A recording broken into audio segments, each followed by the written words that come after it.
Живопись, ювелирные украшения, декоративные предметы и национальная музыка. Вот так торжественно и ярко начались Дни Республики Калмыкия в Северной Осетии. В Национальном музее прошло торжественное открытие. Изюминкой праздника стал Государственный театр Калмыкии «Ойраты», который выступил на сцене Остинского театра.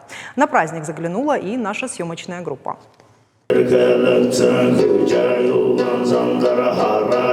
Под звуки народного эпоса «Джангра» в исполнении всемирно известного сказителя Владимира Каруева торжественно открылись Дни Калмыкии в Осетии.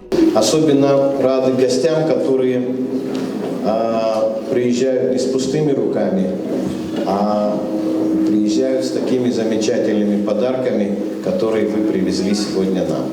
Вы знакомите нас и с изобразительным искусством, с музыкальным искусством, с танцевальным искусством будете знакомить Осетию. И это прекрасно, что мы узнаем друг друга, что сегодня мы имеем возможность узнать вот так близко очень древнюю, очень богатую культуру героического калмыцкого народа. В прошлом году была представлена творческая группа молодежная художника Басхамджи. Сегодня мы представляем более большой группой, это около 70 человек. Это Национальный государственный театр танца «Ойраты», очень знаменитый театр костюма и пластики Татьяны Миловановой, заслуженный джангарчи, мировая звезда всего монгольского народа, который входит в 100 мировых звезд монгольской истории. Это Каруев Владимир Аконович.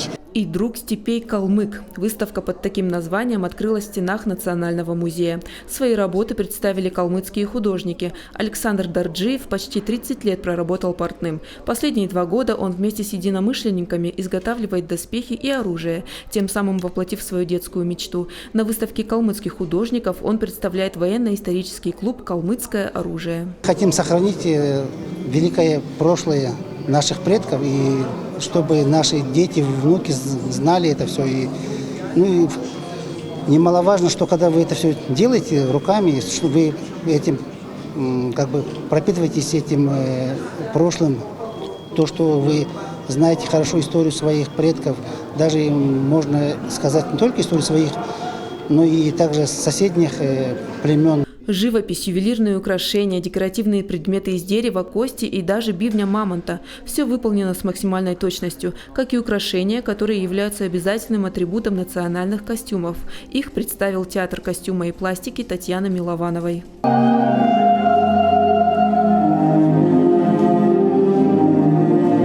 В этом году в республику после долгого перерыва, а это около 20 лет, прибыл коллектив Государственного театра танца Калмыкии «Ойраты». На сцене Осетинского театра представил программу «Золотой фонд калмыцкого танца».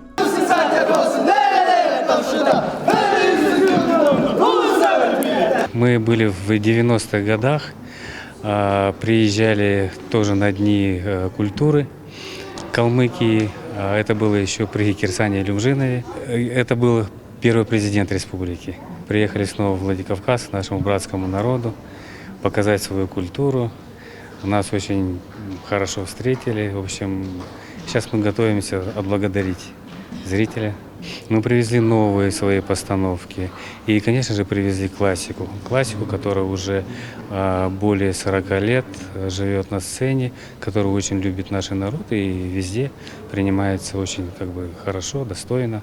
Выставка продлится месяц. Организаторами мероприятия в республике выступили Центр развития народных художественных промыслов, Региональный союз художников и Национальный музей. Лидия Цехилова, Давид Битиев, Казбек Хубаев. Новости Осетии.